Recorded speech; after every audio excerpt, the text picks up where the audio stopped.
Hello beautiful people, welcome to the channel. Reverend Debbie here, hope you're all doing well. Today's video, part 4 of my expose on Andrew Tate. Just to remind you that the allegations against him in Romania are for human trafficking, intercourse with minors, money laundering and grape. A lot of people have said to me, oh, but it's not gone to court yet, and, you know, all this hype and so on. Guys, anybody who knows anything about the law knows that it takes a while for the evidence to be found and to be put into perspective to make sure that the case is airtight and will result in a conviction of that person. So all these people saying, oh, he's innocent, there's never smoke without fire. A lot of these little tater-totters and incels say, oh, but they just want money, No, these women have been abused, coerced, controlled, manipulated by the narcissist that is Andrew Tate. So I'm going to go back to the article in the Daily Mail that I had to take out a subscription for to read. I don't like the fact that I had to do that, but hey ho, you know, need to get this information out there. My aim of doing these videos is to educate women, first of all, that these predators exist and they will try to coerce you into these kind of things.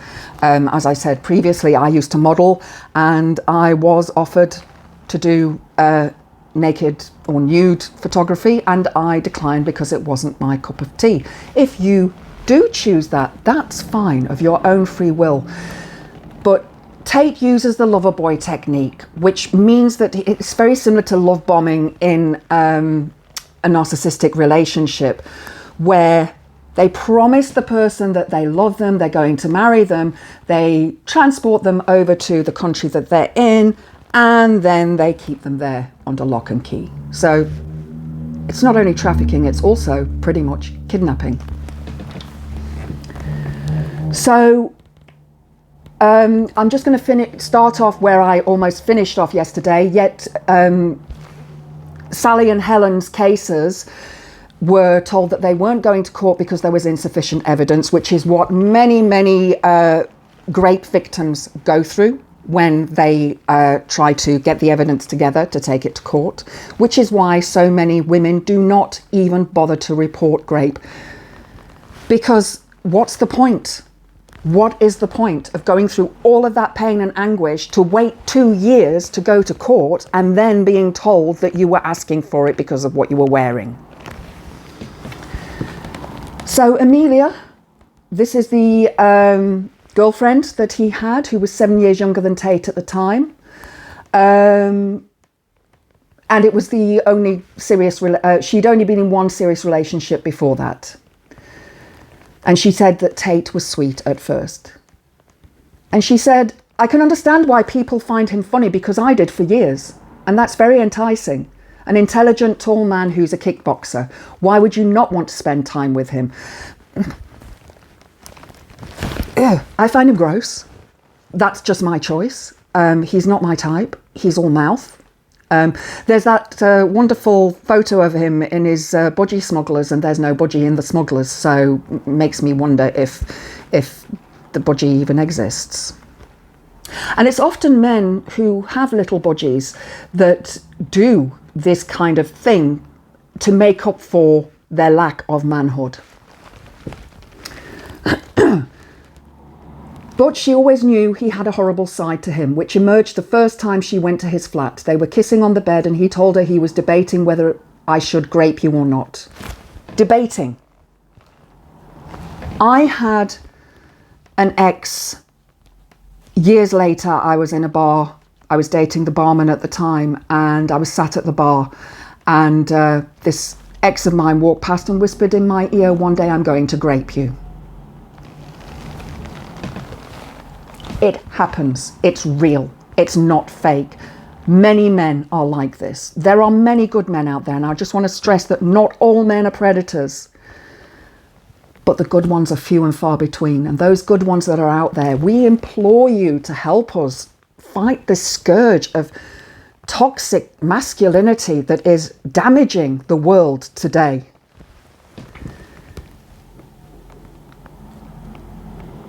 sorry, just going back to what he said. Suddenly he grabbed her neck and started strangling her, screaming, "Take your effing trousers off, bitch." I was scared. I've never been strangled before. I didn't know if he was going to stop. Whenever you think about being in that situation, you think you're going to fight back, but I'm telling you, you don't. Something that I will discuss now in a minute. Because if you fight back, what else is he going to do to you? He's 6'2" champion kickboxer, for God's sake. Now I'm 6 foot, so I've always had a height advantage. And when wearing heels, I'm like 6'2", 6'3", 6'4", 6'5", depending on the heels, especially in my new rocks. But I'm a fighter. I don't give in. And when somebody tried to strangle me, I did fight back. So it is possible that a woman can do that, but the situation could have been very different, and I may not have been here today if that situation had been different. Can you imagine a 5'7" woman against 6'2" man who was a kickboxer? It just beggars belief. It really beggars belief that this person is still roaming round in the world. Well, okay, he's confined to his house. He's under house arrest in Romania. But, oh yeah, and when he's finished in Romania, he's been extradited to the UK for charges here. Okay. Amelia said Tate then raped her, saying things like, "Who do you belong to?" and "Say my effing name, otherwise I'll unalive you." Amelia was traumatized but desperate to not see herself as a victim. So she says she agreed to see Tate again, only for him to grape her again, this time in a parked Range Rover he told her was his grape van. After this, she broke things off with him. And I understand why women would see that and say, well, you know, he wasn't nice that time, but maybe he's not really like that. And this is what they'll tell you. The men will tell you, no, it was a mistake. I didn't do that on purpose. You know, I'm not really like that. But they are. In a series of text messages she showed us, she asked him, "What do you get from me hating it?" To which he replied, "Because I'm a terrible person and I love graping you and watching you let me while still debating if it's a good idea or not." This man is evil. This man is twisted. This man is despicable. And this man is teaching our young men and boys that this treatment is okay. It's not. We're not doing this anymore. There were voice notes in which Tate said, "The more you didn't like it, the more it turned me on." In another, he said, "Are you seriously so offended I strangled you a little bit? You didn't pass out. Chill out." If a woman consents to strangulation in intercourse, that's fine. That's completely fine.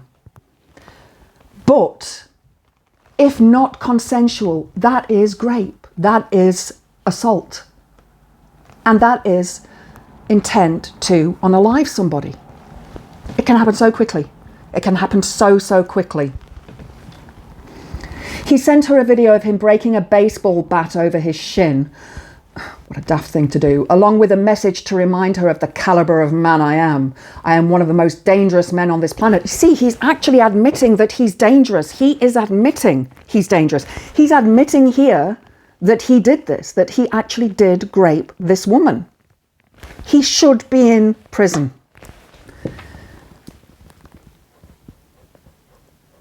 I am one of the most dangerous men on this planet. Sometimes you forget exactly how lucky you were to get F-U-C-K-E-D by me.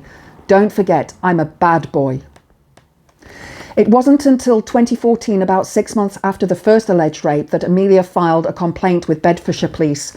She told us that the police were horrible and claimed they asked a friend she brought with her if Amelia had learning difficulties. Again, this is blaming the victim.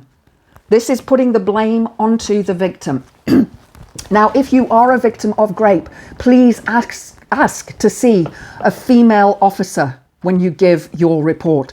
You can ask for that, and they do by law have to give you that option. So please, ladies, remember that, because a lot of police don't want to investigate this kind of allegation because it takes time and because there are very few witnesses.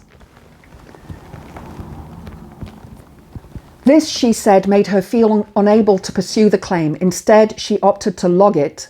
She then moved to a different town to get away from Tate. Then one day at work, she was sitting at a desk when she heard the distinctive voice of her alleged rapist on one of her colleagues' phones. Amelia froze. "Who is that?" she asked. "Oh, it's this guy called Andrew Tate. He's really big on TikTok." Amelia was in disbelief. He just kept appearing everywhere. I couldn't even go on social media without seeing his face. And I know, his face is not attractive. And yeah, go on, you little incels and tater-totters. You can tell me I'm not attractive. I've had that called out, and I don't care. I don't care. I am attractive. You're just jealous. Sorry. As Tate's fame grew over the coming months, Amelia's mental health worsened. But after seeing Sally go public with the allegations, she felt emboldened to go public too, wanting to stop the same thing from happening to other women. "When I saw he'd been arrested in Romania, I was relieved," Amelia explained, "but I was also so angry with the police here. Sally, Helen and I gave them all this evidence, and yet they let him get away with it." And I agree, they let him get away with it. He was able to just go on with his life, hurting however many more girls. And that is the problem. And he's not only hurting the girls that he has under his control, but he's hurting the future girls, the ones that his fans, his war room people may well do the same thing to. It is a cult. I've said this so many times, it is a cult. And Tate has said that himself, that it is a cult. What is doubly concerning about Tate's activities is that he has schooled many other men in the same activities, evidence of which came from a young woman in the US who contacted us last year. Amanda, not her real name, was 19 and working at Starbucks when she met Ryan, a seemingly successful and handsome older man, almost 20 years her senior. Now, I just want to remind you that that is paedophile behaviour. He's 20 years older than her. And he wants this young woman. Now, I'm on a lot of different forums, and I've seen information from these so-called alpha males who want to be with a woman who is a virgin. And so, logic would assume that somebody of 19 may well still be a virgin, but they don't want anybody who has had or has slept around, but then they want to sleep around. So who are they supposed to be with if they've slept around? It makes no sense. But somebody who wants a woman 20 years younger, there is something wrong there. Unless, of course, it's consensual. They spoke online for months. He seemed sweet and charming, and eventually he asked her out on a date. He picked me up and we went straight to a hotel. We didn't have dinner, we didn't get drinks, didn't chat, basically at all. He shoved me onto my knees and had sex with me for hours. It felt pretty horrible. Ryan then suggested she work for him on webcam, and he pestered her to agree, selling me this idea how great it would be and how good I would be at it. Now, I've had this said to me recently, is that, "Oh, you do really well on OnlyFans." Oh, would I? Really? What's going through your mind?